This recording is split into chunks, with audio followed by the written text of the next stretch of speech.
I had not seen Don Juan for several months. It was the autumn of 1971. I had the certainty that he was at Don Genado's house in central Mexico and made the necessary preparations for a 6 or 7 day drive to visit him. On the second day of my journey, however, on an impulse, I stopped at Don Juan's place in Sonora in the mid-afternoon. I parked my car and walked a short distance to the house. To my surprise, I found him there. "Don Juan, I didn't expect to find you here," I said. He laughed.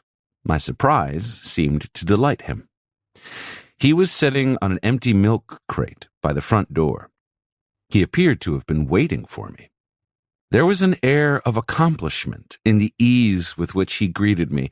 He took off his hat and flourished it in a comical gesture. Then he put it on again and gave me a military salute. He was leaning against the wall, sitting on the crate as if it were a saddle. Sit down," he said in a jovial tone. "Good to see you again." "I was going to go all the way to central Mexico for nothing," I said. "And then I would have had to drive back to Los Angeles.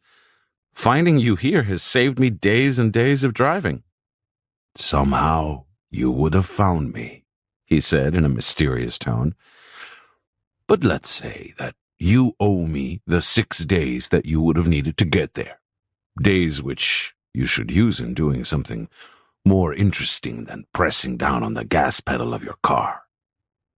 There was something engaging in Don Juan's smile. His warmth was contagious. "Where's your writing gear?" he asked. I told him that I had left it in the car. He said that I looked unnatural without it and made me go back and get it. "I've finished writing a book," I said. He gave me a long, strange look that produced an itching in the pit of my stomach. It was as if he were pushing my middle section with a soft object. I felt like I was going to get ill, but then he turned his head to the side, and I regained my original feeling of well-being. I wanted to talk about my book, but he made a gesture that indicated that he didn't want me to say anything about it. He smiled.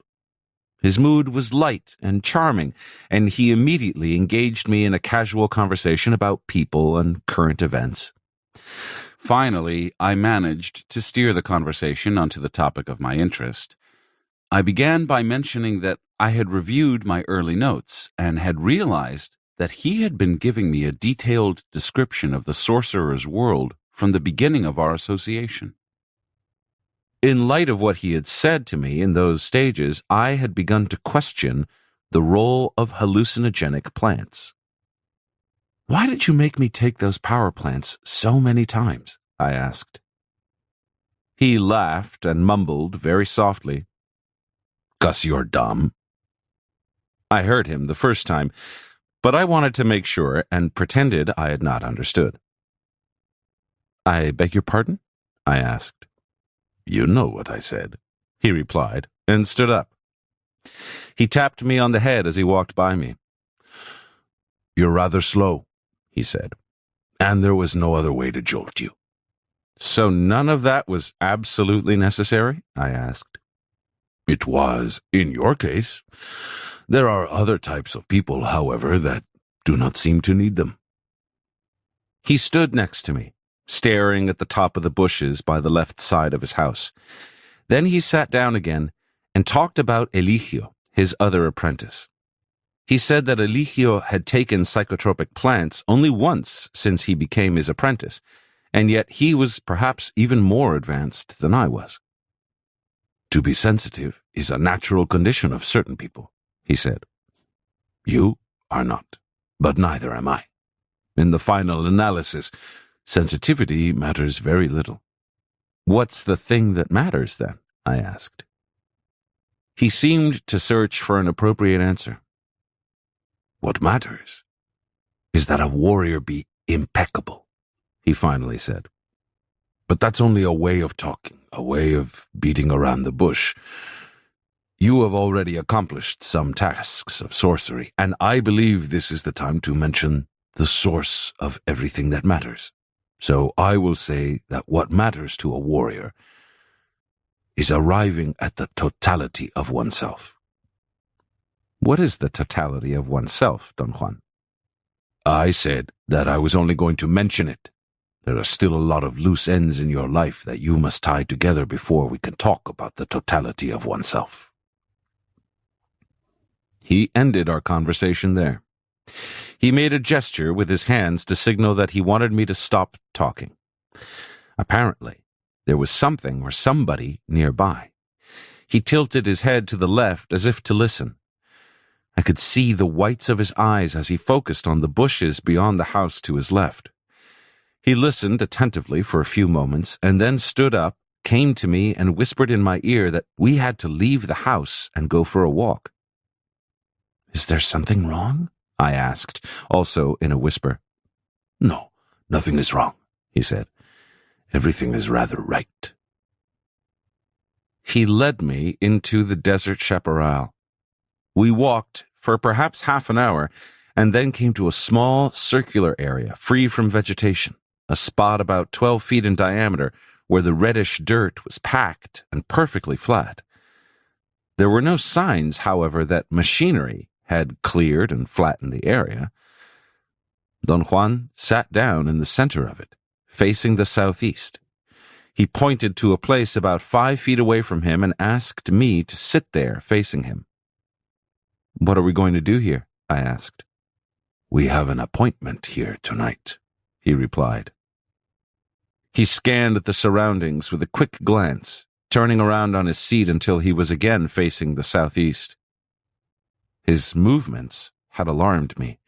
I asked him who we had the appointment with. "With knowledge," he said. "Let's say that knowledge is prowling around here." He didn't let me hook onto that cryptic answer. He quickly changed the subject, and in a jovial tone, he urged me to be natural, that is, to take notes and talk as we would have done at his house. What was most pressing on my mind at that time was the vivid sensation I had had 6 months before of talking to a coyote.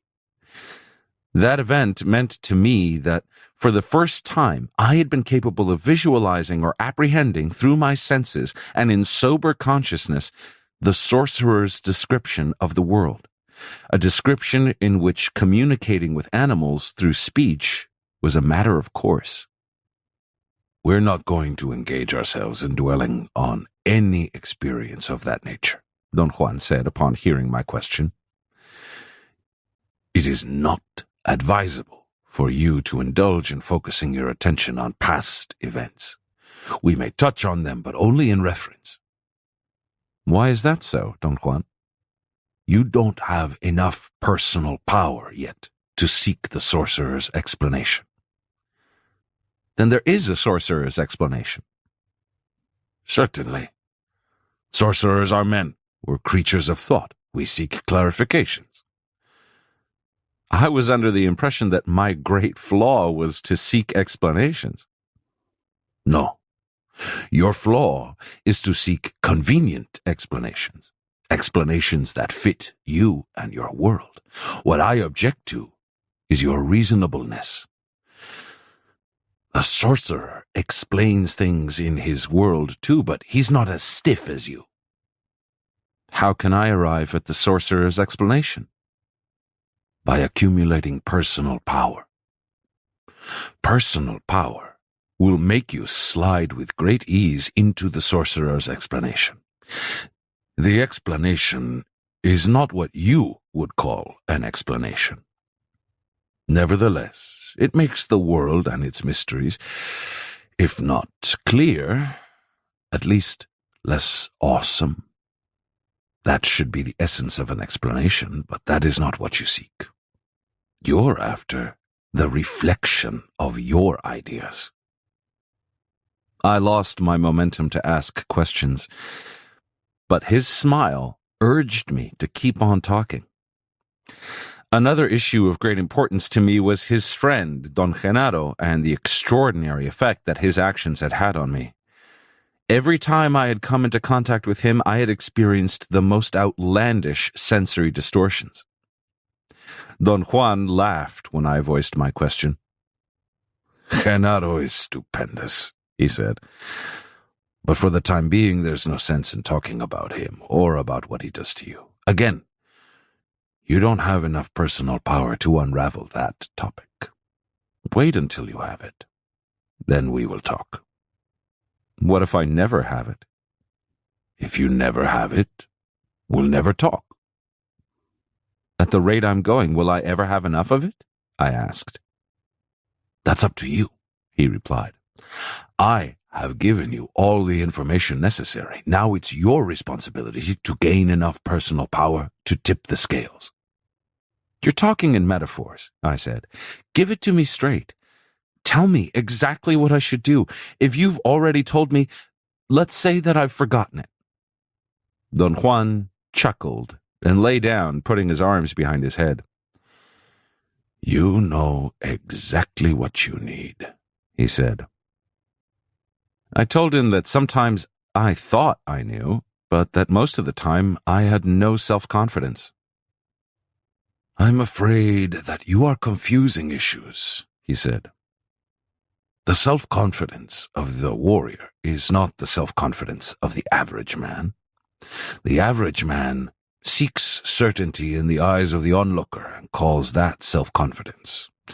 The warrior seeks impeccability in his own eyes and calls that humbleness. The average man is hooked to his fellow men, while the warrior is hooked only to himself. Perhaps you are chasing rainbows. You're after the self-confidence of the average man when you should be after the humbleness of a warrior. The difference between the two is remarkable. Self-confidence entails knowing something for sure. Humbleness entails being impeccable in one's actions and feelings. I've been trying to live in accordance with your suggestions, I said. I may not be the best, but I'm the best of myself. Is that impeccability? No, you must do better than that. You must push yourself beyond your limits all the time. But that would be insane, Don Juan. No one can do that. There are lots of things that you do now which would have seemed insane to you 10 years ago. Those things themselves did not change, but your idea of yourself changed. What was impossible before is perfectly possible now, and perhaps your total success in changing yourself is only a matter of time. In this affair, the only possible course that a warrior has is to act consistently and without reservations. You know enough of the warrior's way to act accordingly, but your old habits and routines stand in your way. I understood what he meant.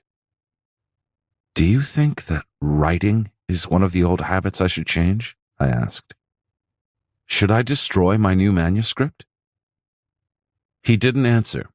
He stood up and turned to look at the edge of the chaparral. I told him that I had received letters from various people telling me that it was wrong to write about my apprenticeship. They had cited as a precedent that the masters of Eastern esoteric doctrines demanded absolute secrecy about their teachings. Perhaps those masters are just indulging in being masters, Don Juan said without looking at me. I'm not a master. I'm only a warrior, so I don't really know what a master feels like. But maybe I'm revealing things I shouldn't, Don Juan. It doesn't matter what one reveals or what one keeps to oneself, he said. Everything we do, everything we are rests on our personal power. If we have enough of it, one word uttered to us might be sufficient to change the course of our lives. But if we don't have enough personal power, the most magnificent piece of wisdom can be revealed to us, and that revelation won't make a damn bit of difference. He then lowered his voice, as if he were disclosing a confidential matter to me. I'm going to utter perhaps the greatest piece of knowledge anyone can voice, he said. Let me see what you can do with it. Do you know that at this very moment you are surrounded by eternity? And do you know that you can use that eternity if you so desire? After a long pause, during which he urged me with a subtle movement of his eyes to make a statement, I said that I didn't understand what he was talking about. There. Eternity is there, he said, pointing to the horizon. Then he pointed to the zenith. Or there. Or perhaps we can say that eternity is like this. He extended both arms to point to the east and west. We looked at each other. His eyes held a question. What do you say to that? He asked, coaxing me to ponder upon his words. I didn't know what to say. Do you know that you can extend yourself forever in any of the directions I have pointed to? He went on. Do you know that one moment can be eternity? This is not a riddle, it's a fact, but only if you mount that moment and use it to take the totality of yourself forever in any direction. He stared at me. You didn't have this knowledge before, he said, smiling. Now you do. I have revealed it to you, but it doesn't make a bit of difference because you don't have enough personal power to utilize my revelation. Yet if you did have enough power, my words alone would serve as the means for you to round up the totality of yourself and to get the crucial part of it out of the boundaries in which it is contained. He came to my side and poked my chest with his fingers. It was a very light tap. These are the boundaries I'm talking about, he said.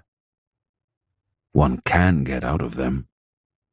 We are a feeling, an awareness encased here. He slapped my shoulders with both hands. My pad and pencil fell to the ground. Don Juan put his foot on the pad and stared at me, and then laughed. I asked him if he minded my taking notes. He said no, in a reassuring tone, and moved his foot away. We are luminous beings, he said, shaking his head rhythmically. And for a luminous being, only personal power matters. But if you ask me what personal power is, I have to tell you that my explanation will not explain it. Don Juan looked at the western horizon and said that there were still a few hours of daylight left. We have to be here for a long time, he explained. So, we either sit quietly or we talk. It is not natural for you to be silent, so let's keep on talking. This spot is a power place, and it must become used to us before nightfall. You must sit here as naturally as possible, without fear or impatience. It seems that the easiest way for you to relax is to take notes, so write to your heart's content. And now, suppose you tell me about your dreaming.